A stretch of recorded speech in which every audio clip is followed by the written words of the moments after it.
عندما تتعرض للخيانة من قبل المرأة التي تربطك بها علاقة، سواء كانت زواجاً أو ارتباطاً عاطفياً، فإنك في تلك اللحظة تشعر بالإهانة الشديدة، ويتملكك غضب هائل إضافة إلى الإحساس بالانهيار التام واليأس والإحباط. بل إن بعض الرجال، أو لنقل بعض الشخصيات الرجولية، تميل إلى فكرة الانتقام من تلك المرأة. في الحقيقة، هذه المشاعر أو الأحاسيس جميعها طبيعية جدا، بل هي رد فعل متوقع بعد التعرض لموقف غير متخيل أو لشيء شعرت فيه بالغدر والخيانة. إذن ما تشعر به أمر مفهوم، لكن الشيء غير المتوقع تماما هو مشاعر المرأة بعد الخيانة. دعني أخبرك بالآثار النفسية التي تتعرض لها المرأة التي تخون أو التي خانتك. اليوم سأذكر لك 7 تأثيرات نفسية تصيبها، وقد تؤلمها أكثر مما آلمك شعورك أنت بالألم. لكن قبل أن نبدأ، لاحظت أن عدد المشتركين في القناة الذين يشاهدون هذا المحتوى قليل جدا مقارنة بعدد غير المشتركين. إذا كنت تشاهد هذا الفيديو ولم تشترك بعد، لا تفوت فرصة الاشتراك في القناة حتى لا يفوتك أي محتوى جديد. الاشتراك هو أبسط وأقوى نوع من الدعم لصاحب المحتوى، ويشجعنا على تقديم الأفضل دائما، لذلك تأكد من الاشتراك الآن. التأثير النفسي الأول: الانقلاب النفسي العكسي والشعور بالذنب. تخيلوا معي هذه الصورة. في اللحظات الأولى قد تعتقد أنها انتصرت، قد تشعر بتلك الرعشة، بتلك النشوة المخادعة، كمن يشرب من كأس سام وهو يظنه عصيرا منعشا. إنها حرية مزعومة وهروب مؤقت من واقع ما. ولكن يا للكارثة، هذا الكأس لا يلبث أن يتحول إلى سم ناقع في كل خلية من جسدها. فجأة وبدون إنذار ينقلب المشهد رأساً على عقب. تتحول تلك الابتسامة المتكلفة إلى ارتعاشة، وتتحول تلك الجرأة المصطنعة إلى خوف مرعب يلفها من جميع الاتجاهات. لقد بدأ الانقلاب النفسي العكسي عمله القاسي. وتشير كل الدراسات النفسية إلى حقيقة مرة: المرأة بحكم تركيبها العاطفي العميق هي أكثر عرضة لأن يلتهمها وحش الذنب بعد الفعل. هذا الذنب ليس شعورا عابرا، بل هو سكين حاد يجرح مشاعرها كل يوم، ليتركها في حالة من الاضطراب العاطفي والفوضى النفسية التي لا تستطيع معها النوم أو الاستقرار. إنه صوت داخلي لا يكف عن الصراخ: ماذا فعلت؟ التأثير النفسي الثاني: تغير كيمياء المخ والاضطراب العاطفي. والآن لندخل إلى العمق أكثر، إلى داخل جمجمتها، لأن الأمر ليس فقط مشاعر، بل هو كيمياء.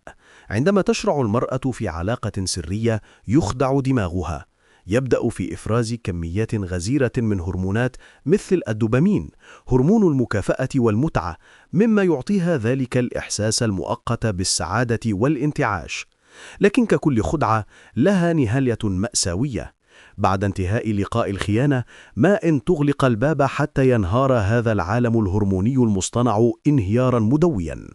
تنخفض تلك الهرمونات انخفاضاً حاداً كالصاروخ الذي يسقط من قمة السماء، والنتيجة فراغ هائل، اكتئاب حاد، توتر عصبي يصل إلى حد الذعر، وعدم استقرار عاطفي يجعلها كمن يقف على أرض مهتزة لا تعرف متى تنهار بها. إن دماغها قد تعرض للخيانة أيضا من قبل جسدها نفسه.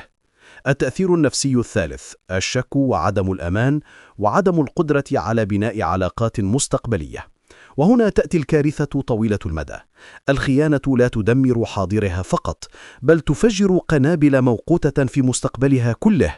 المرأة التي تخون، حتى ولو حاولت إقناع نفسها بأنها صفحة انقلبت، فإنها توقع نفسها دون أن تدري في سجن نفسي من الشك وعدم الأمان. كيف لها أن تبني مستقبلا زوجيا سليما وهي تعلم من داخلها قدرة الإنسان على الخداع؟ بل كيف لها أن تثق بالرجل الذي شاركها الخطيئة؟ ألا يمكنه هو الآخر أن يخونها؟ الأسوأ من ذلك أنها تفقد الثقة في نفسها أولا، تصبح نظرتها إلى ذاتها مشوهة، وتفقد احترامها لقدرتها على الوفاء. هذا الشعور السلبي العميق يحول دون أي علاقة مستقبلية صحية. إنها كمن يبني بيتا على رمال متحركة، فمهما بدا البيت جميلا فهي تعلم في أعماقها أنه آئل للسقوط عاجلا أو آجلا. التأثير النفسي الرابع: الآثار الجسدية الناتجة عن التوتر والخوف. ولا يقتصر العذاب على النفس فقط، بل إن الجسد يصبح مترجما أمينا لذلك الألم. فالقلق المزمن والخوف المستمر ليس مشاعر مجردة، بل هما قنابل موقوتة تتفجر في جسدها. قد تجدها تفقد شهيتها للطعام فجأة، أو العكس، تلتهم الطعام هربا من التفكير. جهازها المناعي يبدأ في الانهيار تحت وطأة التوتر المستمر، فتصبح عرضة للأمراض، وتسقط خصلة شعرها كأوراق خريف، وتظهر على بشرتها علامات الإجهاد والشحوب. كل هذه الأعراض هي صرخات جسدية صامتة: لقد سممت. إنه خوف مزدوج، خوف من اكتشاف السر، وخوف من مواجهة المرأة في المرآة كل صباح. إنها حرب شاملة تشن على جبهتي النفس والجسد. التأثير النفسي الخامس: الإدراك المتأخر لقيمة الشريك والشعور بالندم. وهنا يأتي أحد أكثر المشاهد إيلاما في هذه المأساة، مشهد الصحوة المروعة. بعد أن ضحت بكل شيء، تبدأ الحقيقة البشعة بالتكشف. تكتشف أنها في حياة ذلك الرجل الآخر لم تكن سوى محطة ترفيه عابرة، نزوة لحظية، رقم في دفتر مغامراته. بينما كانت تظن نفسها البطلة، تكتشف أنها كانت مجرد شخصية ثانوية في قصته. وعندما يبدأ بإهمالها أو إهانتها أو استبدالها بغيرها، تضربها الصاعقة. في تلك اللحظة الأليمة تضاء كل الأنوار على حقيقة ضخمة: لقد خسرت الدرة التي كانت بين يديك. تبدأ ذاكرتها باستعادة كل التفاصيل: لطفك، استقرارك، احترامك، جهدك الدائم من أجلها. وتقارن بين كل هذا وبين التوتر والاضطراب الذي عاشته مع السرية والخوف. يغمرها إدراك مفجع: لقد أضعت الكنز الحقيقي من أجل وهم باهت. لكن كما يقول المثل: الإدراك المتأخر لا يصلح كسرته. فيأتي الندم، ليس ندما عاديا، بل ندما يأكل القلب أكلا، ندما يكون رفيقها في الصباح والمساء. التأثير النفسي السادس: الخسائر الاجتماعية وفقدان الاحترام والثقة. وتهطل الضربات من الخارج أيضا. فإذا كان انكشاف الأمر مصيرا محتوما، فإن الخسارة هنا تكون مروعة وشاملة. إنها لا تخسر شريك حياتها فقط، بل تخسر مكانتها كأم في عيون أغلى الناس لديها، أطفالها. نظراتهم التي كانت تملأها المحبة تتحول إلى نظرات حائرة متسائلة مليئة بالألم والخزي، وقد تتحول إلى احتقار صامت هو أقصى من أي عقاب. وتفقد ثقة أقرب الناس، أهلها، صديقاتها، وينظر إليها المجتمع كله نظرة الخائنة، تلك العلامة التي لا تنسى. إنها تشعر بأنها في بضعة أيام قد تصبح منبوذة، وقد تخسر وظيفتها، سمعتها، كل شيء. إنها تخسر هويتها الاجتماعية بأكملها، وتصبح وحيدة في مواجهة العالم الذي حكم عليها. إنها خسارة غير متوقعة، قاسية، تظهر لها حجم الجرم الذي ارتكبته، ليس فقط في حق زوجها، بل في حق كل دائرة تحيط بها، وفي حق نفسها أولا وأخيرا. التأثير النفسي السابع: إزمة الهوية وانهيار صورة الذات.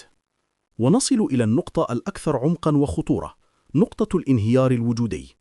بعد كل هذا الدمار، تقف المرأة أمام حطام حياتها وتسأل نفسها السؤال المصيري: من أنا؟ بعض النساء في أعماق هذا السقوط قد يكتشفن حقيقة مؤلمة: أن الخيانة لم تكن إلا صرخة استغاثة من أعماق روح مكسورة منذ زمن. نداء يقول: هناك شيء ينزف في داخلي. قد تبدأ رحلة شاقة للمحاسبة والتفتيش عن تلك النسخة الأصلية من نفسها قبل أن تضعف وتضل الطريق. وهنا ينقسم العالم إلى اثنين: فئة نادرة قد تخرج من هذه الدوامة بدرس قاس، فتعود أقوى، أكثر وعيا بحدودها، وأكثر احتراما لذاتها، عاقدة العزم على بناء حياتها على أساس من الاتزان والاحترام المتبادل. ولكن الفئة الأخرى، وهي للأسف الأكثر شيوعا، تغرق في صمت قاتل، في عذاب لا ينتهي. إنها تواجه أخطر خسارة على الإطلاق: انهيار صورة الذات. فهي قد تخفف من عواقب الفضيحة الاجتماعية، ولكن كيف تهرب من نفسها؟ كيف تواجه المرأة التي تراها في المرآة كل صباح؟ الناس قد يغفروا، الزوج قد يرحل ويتألم، ولكن هل تستطيع هي أن تسامح نفسها؟ الذنب يتحول إلى سجان داخلي يجلدها في كل لحظة، في كل ذكرى، في كل حلم.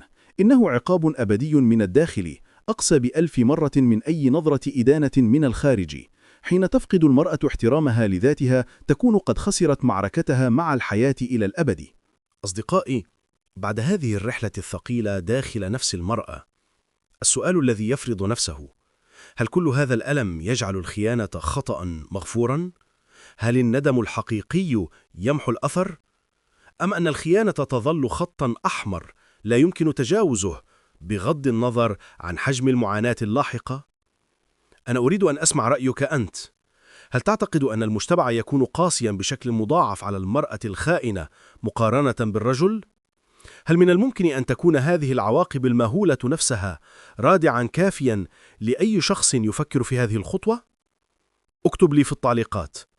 من وجهة نظرك، هل تستحق المرأة التي تشعر بندم حقيقي فرصة ثانية؟ شاركنا بتفكيرك، فالنقاش الهادئ يفتح آفاقاً جديدة. وإذا كان هذا الفيديو قد أثر فيك وقدم لك منظوراً مختلفاً، فلا تنسى أن الاشتراك في القناة ودعمك بإعجاب هو أكبر تشجيع لنا لمواصلة الغوص في مثل هذه المواضيع العميقة. اضغط على زر الاشتراك الآن ولا تفوت أي فيديو جديد. إلى أن نلتقي في فيديو آخر، احفظوا قلوبكم وكونوا رحماء. السلام عليكم.